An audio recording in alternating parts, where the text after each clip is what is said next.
So sorry about all these buckets. We seem to have sprung a leak. Well, several, actually. You're going to need a whole new lining up there. Triple sealed, I shouldn't wonder. We'll look into it. Minister, it's so good to see you again. Miss Wolfe, your star seems to be in the ascendant. It's a great time to be alive. Too bloody right, Peter Clement. Megan Wolfe. My, but that's a firm handshake you've got there. She's tougher than she looks. Am I here? Here, with Mr. Clement on your left. Right you are, pet. Is your seat damp? 10 seconds, everybody. No, mine's fine. Have you had a little accident? Cheeky cow. 5, 4, 3... Welcome back. I am delighted to be joined by Prime Ministers Julia Salisbury and Peter Clement. Welcome to the National Nightly News, Prime Ministers. Oh, please, it's just Julia and Peter. We don't believe much in titles. It doesn't seem very advanced. We're delighted to be here. Well, firstly, I should ask how you feel about the graffiti that's been springing up across the capital. Should we be worried? Oh, no, you definitely shouldn't be worried. Well, not unless you've got a fatal paint allergy anyway. But yes, it does seem that there are still some people we haven't been able to help. You know, whingers mostly. People who've yet to benefit from the many advantages of the new future. And you know, Megan, as my old mum used to say, there are some pissants who just don't know how to be happy. We're working hard to reach these people, find out what they're angry about and how we can help. The door to my government is always open. Someone's tripping on me. But we didn't come here to talk about what may yet turn out to be some alternative arts project. Which we no doubt will have funded. When we want to talk to the nation about something far more exciting. Yes, your office briefed us that you have an announcement to make, but they were being surprisingly secretive about it. Let me ask you a question, Megan. Oh, OK, it's not usually how it works, but... What scares you? I mean, really scares you?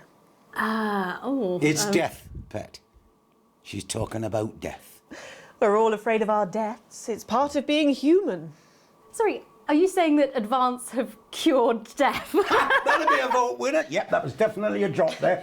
But while we may not have cured death, we hope we found a way to make it much less scary. And much less painful and much less expensive. Look, which is me close-up camera, Oh, pet? sorry, yes, it's camera 4 right there. When I was 13, me mam came and got me from school. He was to go to the hospital. Me granddad, he'd collapsed that morning, so we'd all to say our goodbyes. And I went in to see him. He were all frail and pale. And I was scared because I'd only seen him the week before, and he'd been fit as fiddle. And he said to me, "Peter," he said, "it's the right time. I don't ever want to be a burden to the people I love." Was that the last time you saw him? Nope. 3 days later, he were back home. He lived with us for 9 miserable years after that. He had to be fed with a rubber spoon. He had a commode, so he'd just take a shit right there in the lounge while we were watching football. He wouldn't even wait till half-time. That sounds... It were awful. It were awful for us, and this is the point. It were awful for him. He could see it was destroying me man, watching him slowly fade away, and he would beg her to turn off his breathing equipment at night, but she couldn't, or she wouldn't. It were a crime, you see. And she didn't want to lose the children, as well as her old man. No family should have to suffer like Peter's did. And now no family will have to.